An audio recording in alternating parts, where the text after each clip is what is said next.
वो बच्ची का अबडक्ट करके बालाकोट ले गए। वहाँ पे 2 गवाह ताज और इफ्तिकार ने स्टेटमेंट दिया कि ये इसको एक्सपोर्ट करना चाहते थे, जिसमें पिछली दफ़ा नोटिस निकला और इन्होंने कहा जी जाली है। तो देखें, जज के नोटिस को अगर जाली कहेंगे तो नेक्स्ट टाइम तो नॉन अवेलेबल वारंट ही निकले ना। वो पीटीए ने 108 वीडियो इनकी डिलीट कर दी हैं। तो उन्होंने वहाँ पे सेंट्रल जेल में जो है ना वो सफाइयाँ करने पे लगाया उसको। और ये जो लाहौर में मुतज़िक्रा यूट्यूबर हैं और दीगर लोग हैं, इनके लिए कैंप जेल जो है वो लाहौर में अच्छी जगह है, और अदालत ने उसको गैंग डिक्लेयर कर दिया है। उन्होंने कहा रोज़े क़यामत मेरी बेटी ये नहीं कहेगी कि मेरे बाप ने मेरे लिए कोशिश नहीं की। इसमें कोई शिया सुन्नी का मामला नहीं है। अगर कुएं में गिर गई है तो उसको निकालना भी मैंने ही है। जो मुल्ज़म का वकील होता है उसका काम होता है मैटर को डिले करना और उसमें एम्बिग्विटीज़ शक शुबहात डालकर रिलीफ लेना अदालत से। 361 जो है वो उसमें 16 साल से कम उम्र जो बच्ची है वो माइनर होती है और उसके बयान की कोई अहमियत नहीं, और उसकी जगह पे उसके गार्डियन का बयान होता है। 7 साल से लेकर सज़ाए मौत तक भी हो सकती हैं और उम्र कैद भी हो सकती है। और अस्सलाम वालेकुम नाज़रीन, मैं हूँ आपकी मेज़बान प्रोफेसर शीज़ा। आज हमारे साथ फ़याज़ रामे साहब मौजूद हैं जो कि मेहंदी अली काज़मी केस में जो है वो शुरू से उनकी तरफ से प्रोसीडिंग कर रहे हैं, और अभी जो नई पेशरफ्त हुई है, डेवलपमेंट जो अभी नई हुई है कि उनको ज़हीर को जो है वो जेल हो गई है। तो इस सिलसिले में क्या पेशरफ्त नई हुई है ये हम इन्हीं से ही जानते हैं। अस्सलाम वालेकुम। जी वालेकुम अस्सलाम। सर, पहले तो आपको बहुत बहुत मुबारक हो कि आपने जो है वो तकरीबन केस जीत ही लिया है। जो पेशरफ्त हुई है तो बताइएगा कि ये जो जेल हुई है ज़हीर को, तो अब इसके बाद क्या प्रोसीजर है? जी, सबसे पहले तो आपका बहुत शुक्रिया। मैं जब आप लोगों को देखता हूँ तो बड़ी खुशी होती है कि आप चंद लोग वो लोग हैं जो डे 1 से हमारे साथ थे। स्टार्ट में भी इसी तरह से इंटरव्यूज़ होते थे, और अब ये केस जो है ख़त्म होने वाला, तो तब भी आप लोगों के साथ मुलाकात करके उसी लहजे में बड़ा अच्छा लगता है। तो सबसे पहले तो इस केस में ओवरऑल आपकी जो एप्रीसिएशन है उसको मैं बड़ा अप्रीशिएट करूँगा, जो आप लोगों की एफ़र्ट्स हैं कि आप डे 1 से लेकर आज तक हमारे साथ जुड़े हुए हैं और इस मैटर को आपने हक़ पे रह के प्रमोट किया। अब आ जाते हैं केस की तरफ। तो केस तो अल्हम्दुलिल्लाह आपने देखा कि जो मुल्ज़म ज़हीर है उसके ऊपर किडनैपिंग, अबडक्शन और रेप के जो ऑफेंसेस हैं वो सारे प्रूव हो चुके हैं, जी। और इसके ऊपर जो है 4 तरह के कवानीन अप्लाई हो रहे हैं। पहला, इसके ऊपर पाकिस्तान पीनल कोड के तहत फ़ौजदारी कवानीन, फिर ह्यूमन ट्रैफिकिंग के कवानीन, कम उम्री में शादी के कवानीन, चाइल्ड रेस्ट्रेंट मैरिज एक्ट के तहत, और उसके अलावा दीगर कवानीन और हैं। ये टोटल 4 तरह के कवानीन इनके ऊपर अप्लाई हो रहे हैं। तो मुख्तसर बात ये है कि इनकी जो सज़ाएँ हैं वो जो है वो 7 साल से लेकर सज़ाए मौत तक भी हो सकती हैं और उम्र कैद भी हो सकती है। और अभी लास्ट प्रोसीडिंग में आपने देखा कि ज़हीर की जो बेल है वो भी कैंसिल कर दी गई है, और इस वक्त मुल्ज़म जो है वो जेल में है, और अदालत ने यही कहा कि इसने एक हीनियस नेचर का ऑफेंस किया है और इसका निकाहनामा भी बोगस है। तो ये मुल्ज़म जो है वो तो अब जेल में जा चुका है, और तकरीबन केस ये जो है सर, इसमें मैम जो तकरीबन वो 70% मैडम ये केस जो है ना वो रिज़ॉल्व हो चुका है। जी सही। जी। आप तो शुरू दिन से इस केस को जो है बड़े अच्छे तरीके से लेके डील कर रहे हैं। तो कभी कोई ऐसा लम्हा आया हो जब आपको लगा हो कि हम हार जाएंगे या बड़ी मुश्किल महसूस होती हो? जी बिल्कुल, इसमें मुश्किलात तो बड़ी होती रही हैं, लेकिन कभी ये नहीं सोचा कि हार जाएंगे। बेसिकली ये लोग इतने स्ट्रॉन्ग थे, लेकिन उसमें कई तरह की देखें, जो डिफेंस काउंसिल होता है, जो मुल्ज़म का वकील होता है, उसका काम होता है मैटर को डिले करना और उसमें एम्बिग्विटीज़ शक शुबहात डालकर रिलीफ लेना अदालत से, और इसी को हम कहते हैं कि उसमें मामले को उलझा देना ताकि पिक्चर क्लियर ना हो सके और उसका फ़ायदा मुल्ज़म को मिलता है।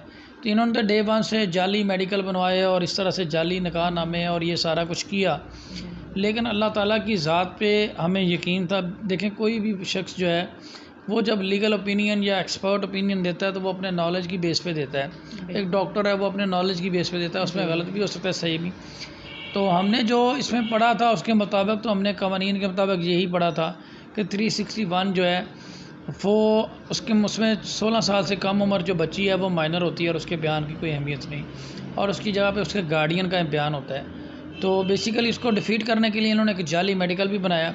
तो इस हवाले से हमें बड़ी मुश्किलात आई। उस मेडिकल को हमने सुप्रीम कोर्ट में जाकर चैलेंज किया, 11 डॉक्टर्स का मेडिकल बना, तनकीद बर्दाश्त की, लेकिन एट दी एंड अल्लाह ताला की ज़ात पे हमें यकीन था और मेरिट हुआ। बच्ची माइनर डिक्लेयर हुई और वो जो 361 था उसके ऊपर इम्प्लीमेंट हुआ तमाम सेक्शन के ऊपर इम्प्लीमेंट हुआ। फिर इसके अलावा चलान में से कई दफ़ा निकालने की कोशिश की गई, 4 दफ़ा इसमें आईओ चेंज हुआ, इन्वेस्टिगेशन नहीं सही। तो ये मुश्किलात तो इसमें बहुत आई हैं और अभी तक भी चल रहा है कि देखें मेडिकल को रुकवाने की कोशिश की जा रही है और वो मामला हाई कोर्ट में चल रहा है, आज उसके ऊपर प्रोसीडिंग है। तो किस्सा मुख्तसर यही है कि इसमें मुश्किलात तो बहुत आई लेकिन एट द एंड रिज़ल्ट अच्छा आया और इसीलिए वो कहते हैं कि all is well if end is well. जी, तो ये मेहदी अली काज़मी साहब आपके साथ रहे हैं शुरू से, बच्ची के वालिद साहब बहुत सारे टाइम आए होंगे कि उनको ये लगा होगा कि कुछ नहीं रहा बाकी, या कभी जीत की खुशी, तो ऐसा कोई लम्हा आपको याद हो जो उन्होंने आपसे शेयर किया हो कि वो टूट गए हैं और आगे नहीं चल सकते? जी, बहुत दफ़ा ऐसा हुआ है लेकिन एक दफ़ा उनकी वीडियो वायरल हुई थी, वो बेड के ऊपर लेटे हुए रो रहे थे।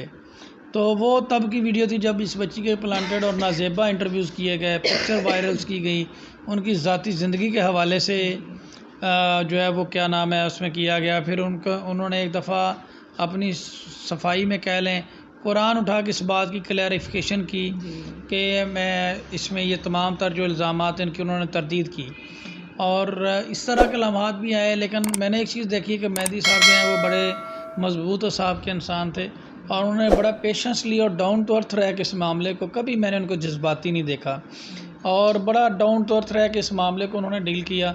और कई दफ़ा डिस्कशन भी हुई और एक दफ़ा तो उन्होंने मुझे कहा कि मेरी बेटी अगर कुएं में गिर गई है तो उसको निकालना भी मैंने ही है। और फिर उन्होंने कहा कि रामे भाई मैं ये खून के आखिरी कतरे तक जो है वो केस फाइट करूँगा। तो इसमें अभी भी देखिए, मैं अगर आपको एक वॉइस क्लिप आपको आप अपनी वीडियो में डिस्प्ले करें, मैं आपको व्हाट्सएप करूँगा मेहदी साहब का इस हवाले से। अभी भी वो मेरे साथ उनकी एक अटैचमेंट बड़ी ज़बरदस्त है और उन्होंने कहा कि हमें आपकी आगे भी ज़रूरत पड़ेगी, लेकिन एक फैमिली रिलेशन वाला ताल्लुक़ था उनके साथ। और जहाँ तक मैंने उनको देखा कि कभी भी मैंने देखे मायूस इंसान होता है लेकिन मैंने कभी उनको हिम्मत हारते नहीं देखा। और जब भी उन्होंने कहा रामे भाई मैं तो मर चुका हूँ, मेरे साथ तो जो होना था हो गया। देखें एक इंसान, एक इज़्ज़तदार आदमी की इज़्ज़त ही उछाल दी जाए तो उससे बड़ी क्या चीज़ होती है। तो उसने कहा मैं ये मुकदमा पाकिस्तान की बेटियों के लिए फ़ाइट कर रहा हूँ। बिल्कुल ऐसे ही, ठीक है, मैं चाहता हूँ कि जो बाकी बेटियाँ हैं उनके लिए ना ऐसा हो। और उन्होंने उम्मे हानी के वालिद को सपोर्ट किया, हिजाब ज़ारा को किया। और लेकिन इसमें मैंने ये चीज़ मैं उनको अप्रिशिएट करूँगा कि मैंने कभी मेहदी भाई को इस हवाले से मायूस होते नहीं देखा। हाँ, अदालती प्रोसीडिंग, इदारों की और ये गैंग के जो सेटलमेंट और ये धौंस धांधली, इससे इंसान कभी कभी मायूस हो जाता है।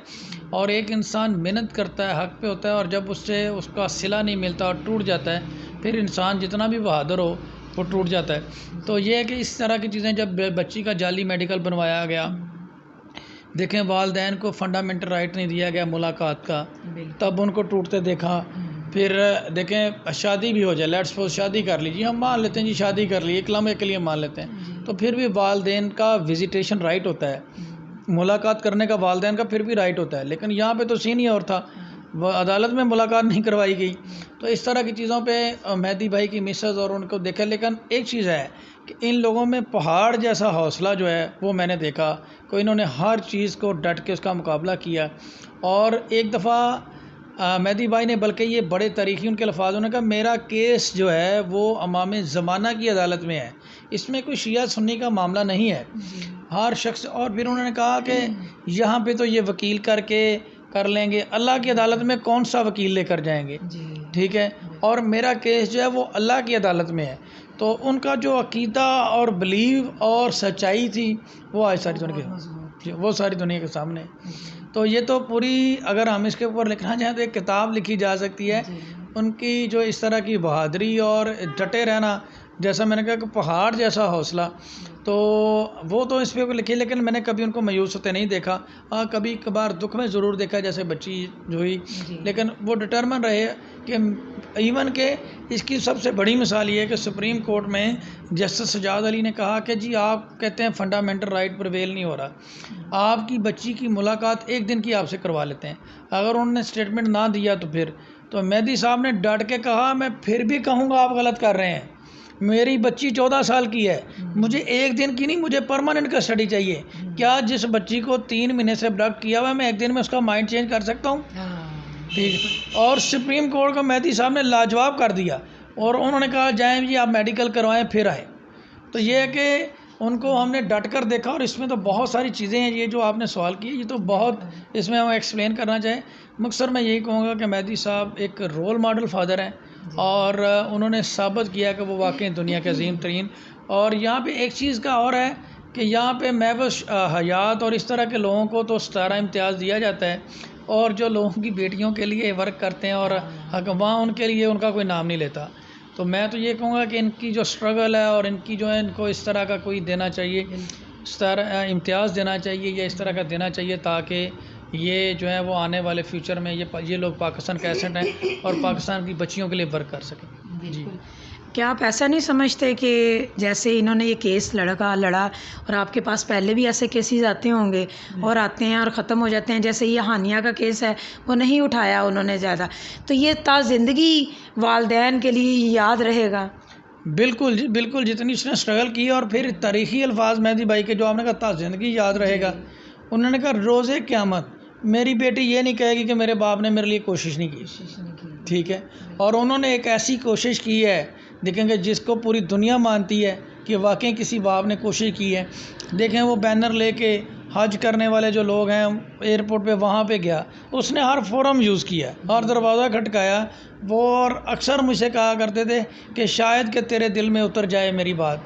कि मैं इसलिए कहता हूँ कि शायद ये जो आला हुक्मरान हैं या मुअज़्ज़ज़ अदालतें हैं, इनके दिल में मेरी बात उतर जाए और मेरा मैसेज उतर जाए, और एट दी एंड डॉक्यूमेंट भी सही साबित हुए, किडनैपिंग एंड अबडक्शन भी साबित हुई, और वो अकेला शख्स जो है वो सच्चा साबित हुआ। अच्छा, जो यूट्यूबर्स बड़े मशहूर हुए आपके अगेंस्ट जो है वो लड़ाई कर रहे हैं, और आज भी वो उनको गैंग मानने को तैयार ही नहीं है, तो और आज भी ये यही अपने यूट्यूब पे चला रहे हैं कि ये गलत है, ऐसे उसके बारे में क्या कहेंगे आप? जी बिल्कुल, उसमें मैं यही कहूँगा कि बेसिकली ये चलाते रहें, जो मर्ज़ी चलाते रहें, उससे क्या फ़र्क पड़ता है। लेकिन मकसद यही है कि बेसिकली इन्होंने तो अपनी रैंकिंग गेन की है, लेकिन अब ये चलाते रहें, चलान इनके अगेंस्ट आ चुका है। तो लड़का, हकीकत ये है, आप ख्वाब देखते हैं, क्या पता ये कल को प्राइम मिनिस्टर बन जाए। ख्वाब देखने में क्या है कि ये जो यूट्यूबर हैं ये ख्वाब देखें मैं प्राइम मिनिस्टर बन जाऊँ, उससे देखने में क्या बन थोड़ी जाना है। लेकिन प्रैक्टिकली ये है कि मुलज़म इस वक्त जेल है और अदालत ने उसको गैंग डिक्लेयर कर दिया है। ये जो भी कहते रहें उससे फ़र्क नहीं पड़ता, देखना यह है कि प्रैक्टिकली क्या हो रहा है। प्रैक्टिकली अदालत ने गैंग डिक्लेयर करके उनको जेल में बंद कर दिया। अच्छा, आप और आपके साथी जो हैं वो साइबर क्राइम गए थे, कोई FIA का केस लग गया था, ये क्या तफसील थी? देखें, ये जो इन्होंने सोशल मीडिया पे बैठ के वल्गैरिटी फैलाई है और डिफेम किया लोगों को, उस हवाले से हम गए थे, और चाइल्ड मैरिज को मुल्क में प्रमोट किया और फॉरेन फंडिंग की है और इस तरह के, और उसके ऊपर इनके अकाउंट्स वगैरह चेक हो रहे हैं, इंक्वायरी लगी हुई है। बहुत जल्द वो, मैंने कहा था कि सिंध में लांडी जेल होगी उसके लिए, शहर के लिए, वो तो पहुंच गया। मैंने तो उनको लांडी जेल सजेस्ट किया था, लेकिन उन्होंने सेंट्रल जेल भेज दिया। उन्होंने कहा ये थोड़ी ज़्यादा बड़ी है, तो इस मुलज़म को स्पेशल प्रोटोकॉल मिलना चाहिए। तो उन्होंने वहाँ पे सेंट्रल जेल में जो है ना वो सफाइयाँ करने पे लगाया उसको।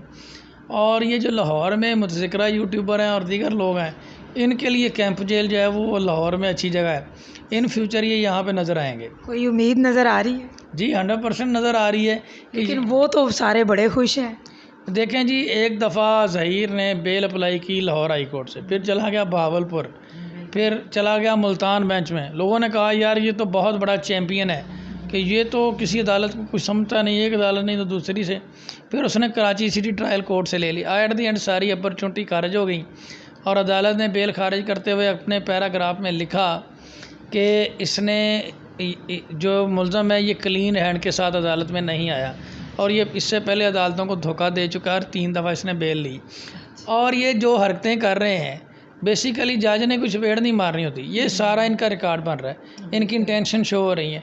ये एट दी एंड जब FIA ने भी FIR देनी है और अदालत ने ज़मानत खारिज करके जब इनको जेल भेजना है, तो सेम इसी तरह का ऑर्डर पास होना है। जी, इस तरह की चीज़ों से आप वक्ती तौर पे तो गेन कर लेते हैं, लेकिन देखें ये बेसिकली यूट्यूबर हैं और मुतज़िक्रा यूट्यूबर हैं, डिस्प्यूटेड यूट्यूबर हैं, तो इनका मकसद वक्ती तौर पे तो ये गेन कर रही हैं, लेकिन आखिर में जाकर इनके लिए मुश्किलात होगी।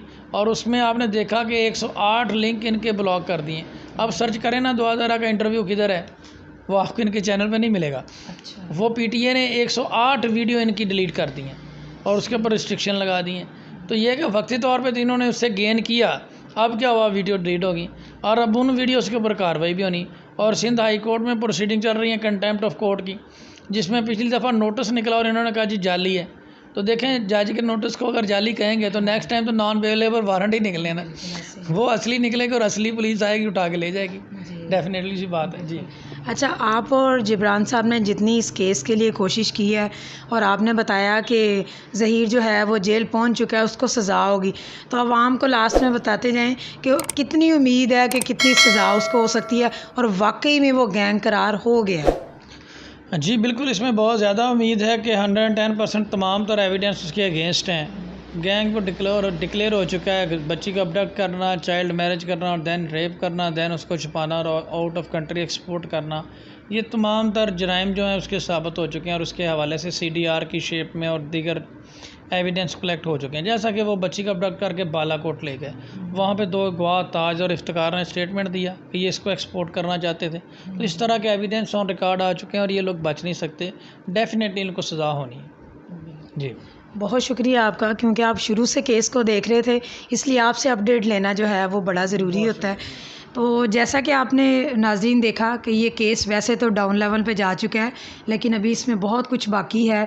परी बेटी जो है वो अपने पेरेंट्स के पास नहीं चली जाती, ज़हीर को जो है परमानेंट सज़ा नहीं हो जाती, तब तक बहुत सारी इन्फॉर्मेशन आपके साथ शेयर करनी बाकी है। तो इंशाल्लाह नई अपडेट के साथ दोबारा हाज़िर होंगे। अपनी मेज़बान को इजाज़त दीजिए। अल्लाह हाफ़िज़।